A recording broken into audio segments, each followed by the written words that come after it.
Dans le nom de Jésus, papa, nous qui placé pour nous sérieux,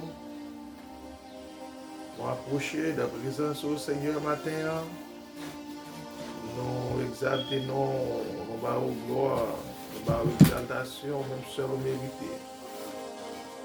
Seigneur, vous-même qui criez ciel avec terre, vous criez l'ordre et vous mettez comme administrateur pour administrer et pour gérer la terre.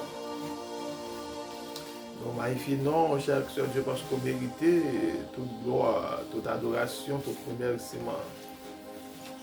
Vous méritez acclamation, vous méritez au Dieu Tout-Puissant toute la vie, nous. Car nul n'est comparable à toi.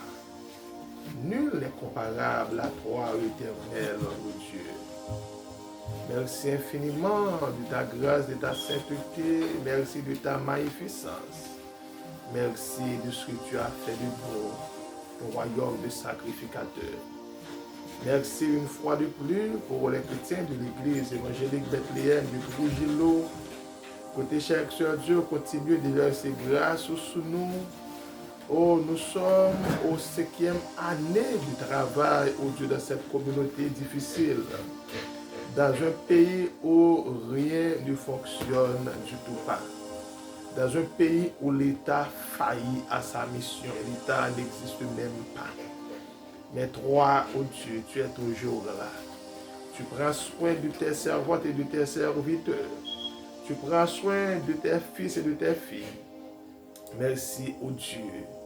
Espère en toi, oh, dans la nuit sombre. Espère en toi quand la tempête. Espère en toi quand tout paraît compliqué. Espère en toi quand le désespoir fait rage. Espère en toi, espère en toi. Béni sois-tu, ô Dieu, béni sois-tu dans le nom de Jésus. Oh, ce matin, nous présenter, ô Dieu, ce moment spécial que nous allons, ô Dieu, et enseigner ta parole, prodiguer de l'enseignement à tes fils et à tes filles. Certains d'entre eux ne peuvent pas même aller à l'église, malheureusement. Certains se trouvent sous des tentes, oh Dieu, dans des abris provisoires. Oh Dieu, en pile situation tragique, lamentable. À traverser dans moment ça. Mais oh Dieu, parole dit, quand le désespoir fait rage, tu es toujours là, fidèle à ton rendez-vous, fidèle à ton service, fidèle à tes engagements. Merci infiniment, oh Dieu. Béni sois-tu dans le nom de Jésus, à nous seul l'honneur, la gloire, la puissance et la majesté. Au nom de Jésus, dans le nom de Jésus, au siècle des siècles. Amen. Bon Dieu béni, c'est toujours un privilège que le Seigneur lui a accordé avec moi-même ensemble avec vous, pour nous toujours rencontrer, pour commenter, pour élucider et ensemble la parole de Dieu, pour traiter de sujets encore pour la prédication de la parole, et que matin nous gagnons un sujet d'actualité côté le Seigneur pour permettre à ce que nous fassions lumière jaillir. Sujet nous matin, c'est tenir ferme dans la souffrance. Tenir ferme dans la souffrance. Bien tu es capable de tenir ferme dans la souffrance. Dans la lecture parole de Dieu, c'est dans 1 Pierre 4, verset 12 jusqu'au verset 14. 1 Pierre 4, verset 12 jusqu'au verset 14. Bien-aimés, ne soyez pas surpris comme d'une chose étrange qui vous arrive de la fournaise qui est au milieu de vous pour vous éprouver. Réjouissez-vous au contraire de la part que vous avez aux souffrances de Christ, afin que vous soyez aussi de la joie et de l'allégresse lorsque sa gloire apparaîtra.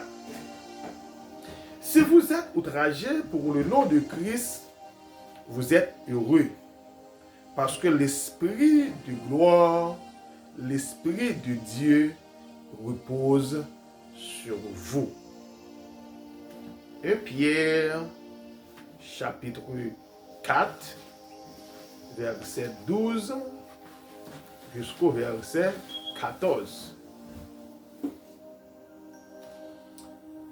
Frère Maxime, on a regardé aujourd'hui ça qui a passé dans plusieurs pays dans le monde. Plus particulière en Ukraine et la Russie.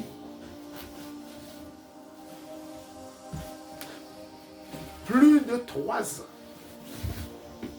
Côté situation compliquée pour plusieurs millions d'Ukrainiens qui ont déjà perdu leur vie et jusqu'à présent qui continuent dans des situations lamentables.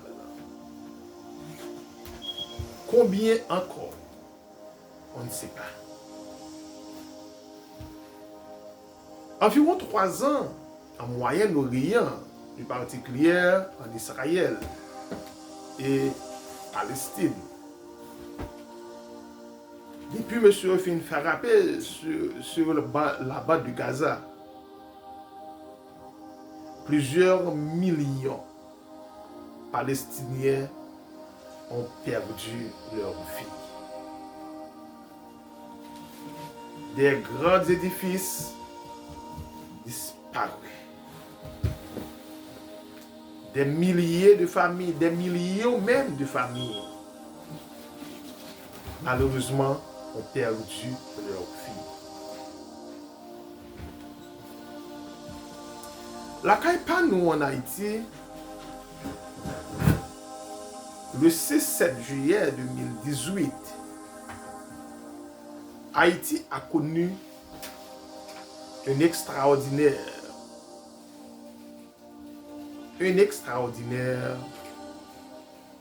situation qu'on n'a jamais eue auparavant. Le phénomène de pays loc. Plusieurs entreprises pillées, incendiées. Des centaines d'hommes et de femmes ont perdu leur vie. Ce qui était entraîné un blocage même de la réouverture des classes en septembre 2018. Cette situation continue jusqu'à trouver la mort du président en fonction sur son lit dans sa chambre en juillet 2021. Malheureusement. Histoire triste, histoire lamentable, histoire tragique. Mais c'est l'histoire.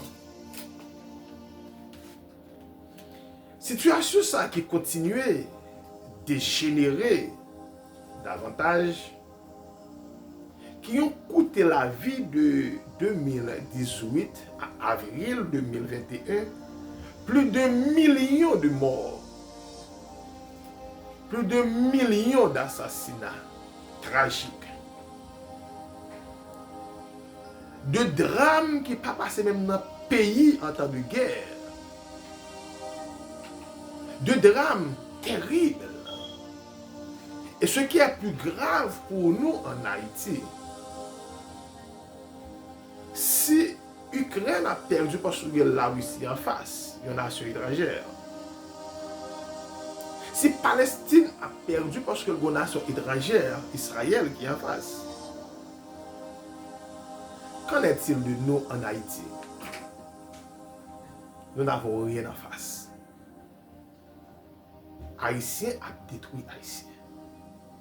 Frère a détruit frère.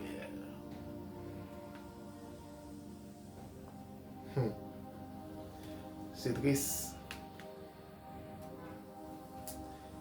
Nous trouvons dans une situation comme un camion qui perd du frein. Et le chauffeur a sauvé ce volant, quitté le camion pour qu'on le dégagé.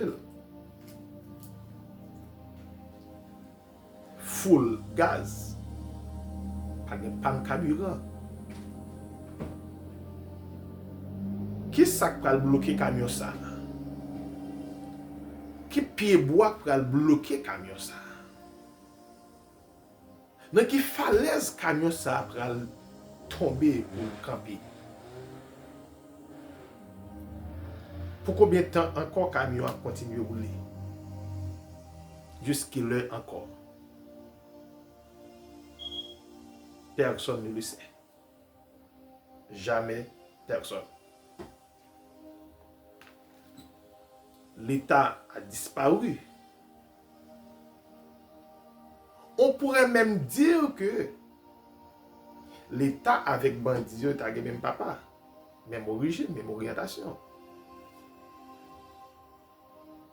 Il a même mission. Mais pour souffrance, n'a prend aujourd'hui, est-ce qu'on est capable de souffrance, n'a prend aujourd'hui, d'exprimer la gloire à venir? Est-ce que l'exprimer récompense qui gagne pour venir selon la Bible? Je ne suis pas là pour défendre l'Église parce que nous estimons ces derniers temps qu'il y a une animosité contre l'Église évangélique en Haïti.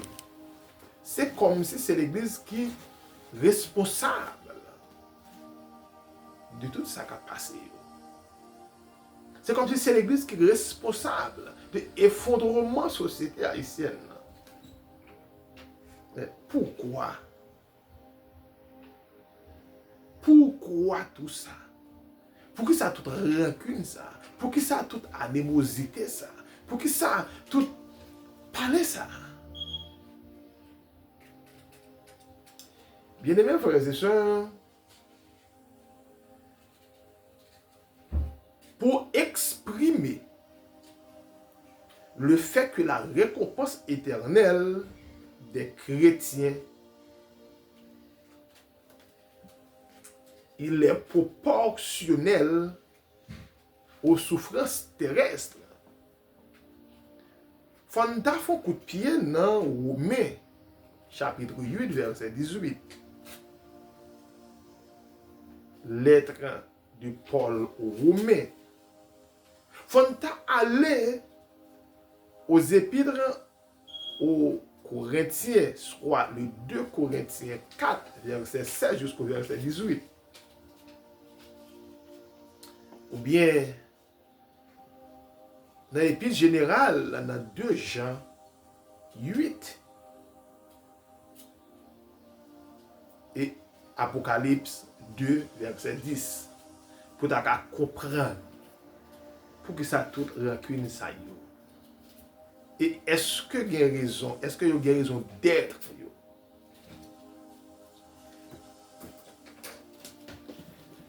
La comparaison semble raisonnable,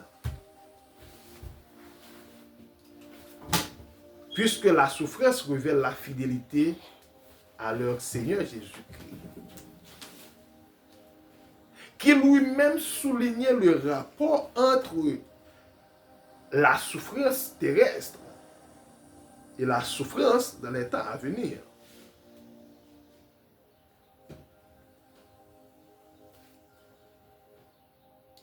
Bien-aimés frères et sœurs, je ne suis pas là pour défendre l'Église, je ne suis pas l'avocat de l'Église. L'Église a son avocat qui est Jésus. Il a donné sa vie pour son Église. Ce n'était pas moi. Je n'ai pas donné ma vie pour l'Église. Je ne peux pas défendre l'Église. Mais en tant que chrétien, nous devons prendre position de ce qui se passe. Toute animosité, ça y est. Bien que nous devons être prudents. Sur la Bible dit nous devons être simples comme colons, prudents comme serpents. Parce que ça a passé aujourd'hui, ils interpellé moi-même comme chrétien, ou même comme chrétien, ils interpellé comme haïtien, ils interpellé comme monde en soi. C'est triste.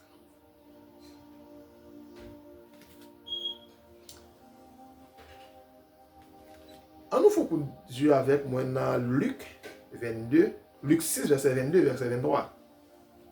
Luc 6, verset 22 et verset 23. Mais qui ça Luc dit?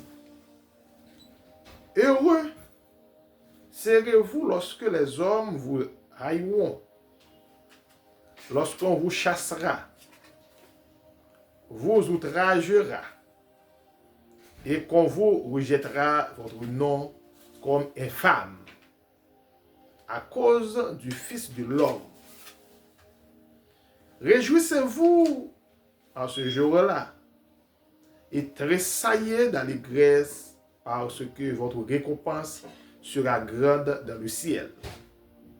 Car c'est ainsi que leur Père traitait les prophètes.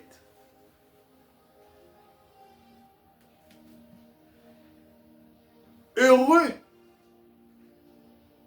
nous ne faisons qu'un content lorsque vous raillez nous, lorsque vous jaloux de nous. Lorsqu'on vous chassera, lorsqu'on vous outragera et qu'on vous rejettera. Écoutez, je dis aux presque honte de ces chrétiens, surtout chrétiens haïtiens, comme si c'est l'Église qui était votée. C'est comme si c'est l'Église qui était mettait du vagabond au pouvoir. Comme si c'est l'Église qui a fait tout ça qui a passé. Mais où est la part sociétale? Où sont votre responsabilité ou vos responsabilités en tant que citoyen? Mais la Bible dit que nous devons être heureux. Nous devons savoir que les souffrances affermissent la foi. Les souffrances affermissent la foi. Attention.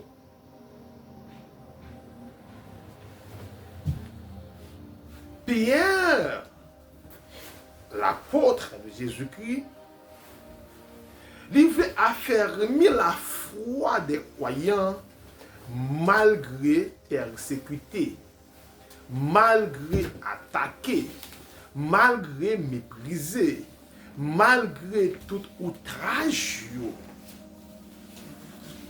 Apôtre Pierre dit, nous avons la part aux souffrances de Christ. Attention. Nous avons la part aux souffrances de Christ. Non pas dans le sens rédempteur. Non, du tout pas. Jamais. L'homme ne possède pas cette capacité. La souffrance rédemptrice de Christ. Non, jamais. Ni dans celui de l'union spirituelle avec son Père. Car il a dit, moi et mon Père, nous sommes un. Mais dans le sens que les croyants endurent une souffrance semblable à la sienne. La souffrance pour la justice. On a soufflé Jésus, on l'a outragé, on l'a malmené, on l'a humilié et même pendu, cloué à la croix.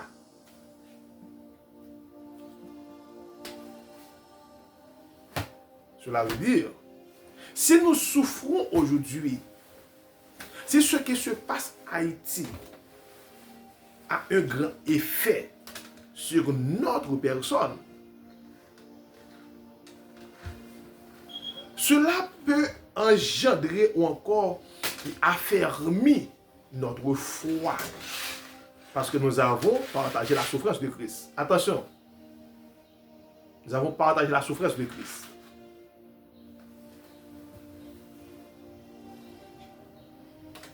Attention, n'oublie pas qu'en tant que chrétien, en tant que serviteur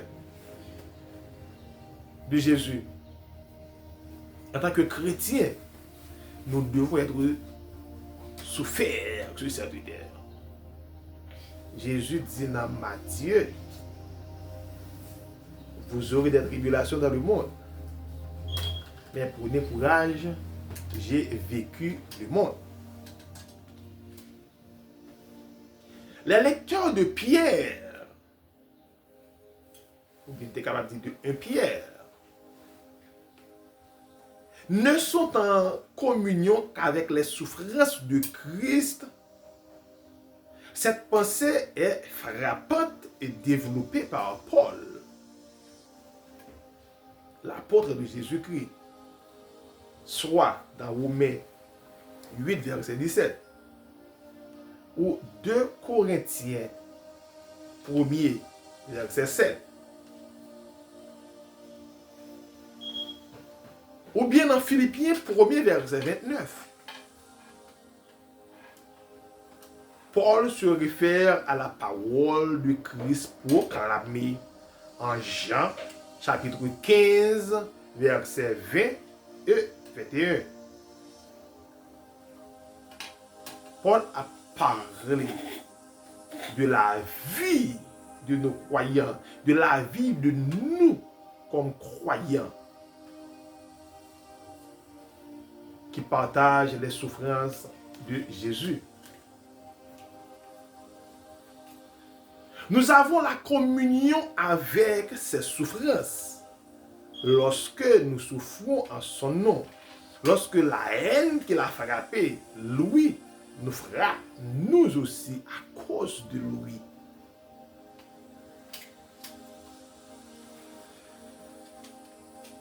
Par des côtés dans la Bible qui mentionnait que nous devons crucifier avec Christ. Même gens dans certains pays de l'Afrique ou dans des pays scandinaves, côté, il y a des gens pour partager souffrance Christ là, ils prennent son croix, même gens, Jésus te prend son croix, etc. Nous devons partager souffrance Christ là.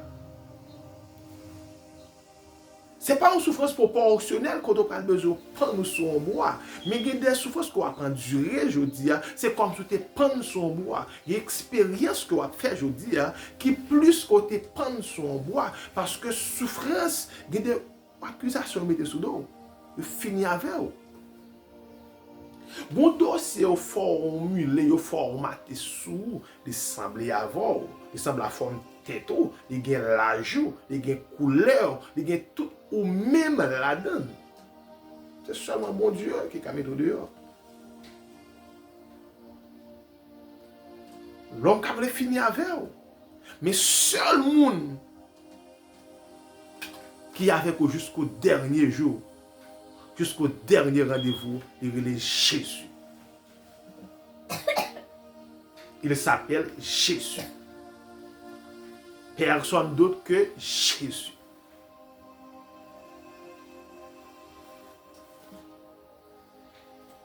Matthieu 5, verset 15, les béatitudes. Entre verset 12 là, de préférence. Dans Matthieu 5, là, les béatitudes. Vous pouvez commencer depuis le verset 1er. Mais dans le verset 12, là, il dit, la persécution nous unit aux prophètes persécutés. Oh, quelle glorieuse exaltation.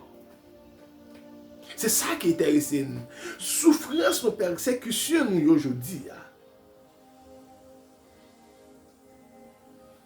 Les vraies ressemblances, il est vraisemblable aux prophètes persécutés. Est-ce que vous vous rappelez que la Bible enseignait nous? Du temps des prophètes, il y a des troubles sociopolitiques. Même la naissance de Jésus a des troubles sociopolitiques. Parce que Hérode voulant croire que Jésus prend place comme roi. Mais le royaume que Jésus a prêché n'est pas le royaume terrestre. Côté royaume n'est qu'à entrer la caillou, il était nous. Royaume n'est capable de détourner avion que vous voulez, mais royaume Jésus a parlé, c'est un royaume céleste. L'esprit est bouché. Il ne peut pas comprendre l'expérience ça. Il ne peut pas comprendre de qui royaume Jésus a parlé. Conflit politique. conflit politique. Et je dis encore, si les prophètes étaient persécutés du temps de Jésus, des conflits sociopolitiques, encore ça n'a passé, je dis, n'a souffert de conflits sociopolitiques et même géopolitiques. Haïti signait plusieurs chartes des Nations Unies pour que ça dans la situation pendant ce temps. Selon les Nations Unies, leur pays en difficulté, tout pays doit camper pour porter la main forte.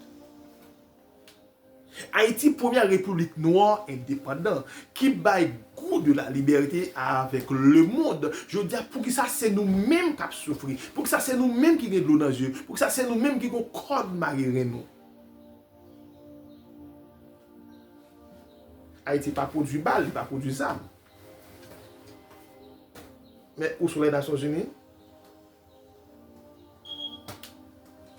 Pour ça ne pas enquêter, pour nous voir ça qui a passé. Origine. Haïti fait partie de la CARICOM. Les pays de la Caraïbe, le marché commun de la Caraïbe. Pour que ça, c'est nous-mêmes qui avons toute stabilité, ça depuis plus que 30 ans. Pourquoi nous? Haïti fait partie de l'Union européenne. Pourquoi nous? Où est l'Union européenne? Il y a plusieurs autres unions, plusieurs autres, ceci, cela, mais c'est l'intérêt qui a défendu. Mais pourquoi c'est nous qui avons attaqué comme étant l'Église? Pourquoi ça c'est nous-mêmes qui avons attaqué comme étant l'Église? Qui est responsable de toute souffrance sur la nation.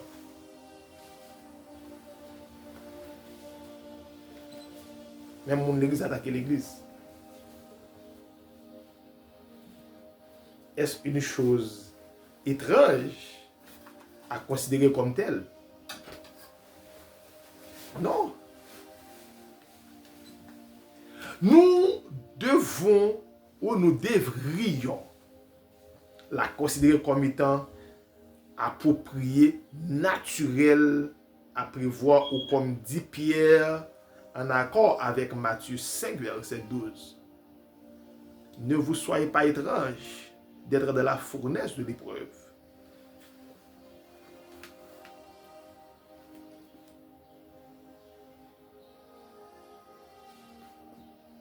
Christ qui a souffert aux mains des méchants, quoiqu'il n'ait point commis de péché. Isaïe 53, verset 9. Matthieu 26, verset 67. Fait aux croyants la promesse qu'ils auront le privilège de connaître la même souffrance que lui. Souvenez-vous de la parole de Jésus dans Jean 15, verset 20. Jean 15, verset 20. Marquez verset ça. Attention. Jean 15, verset 20. Attention.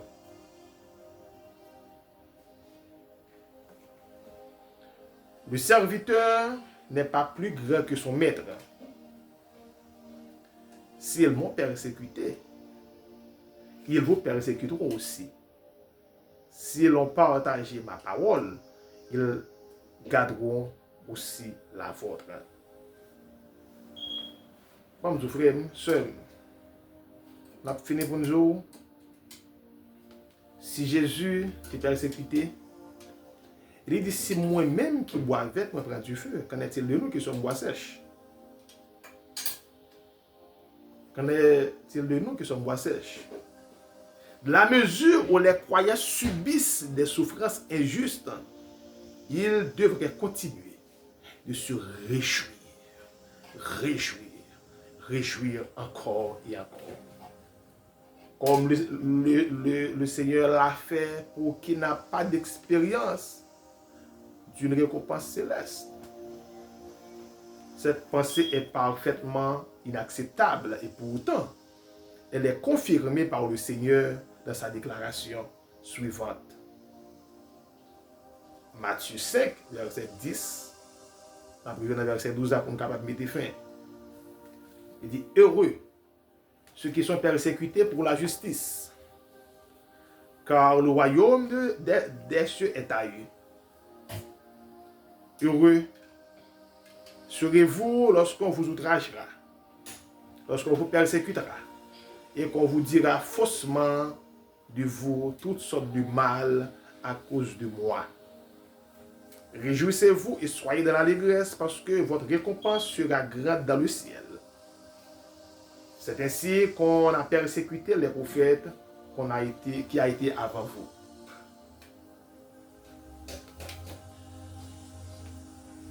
Moi et ma vie, on gagne pour accepter souffrance, comme si c'était douce.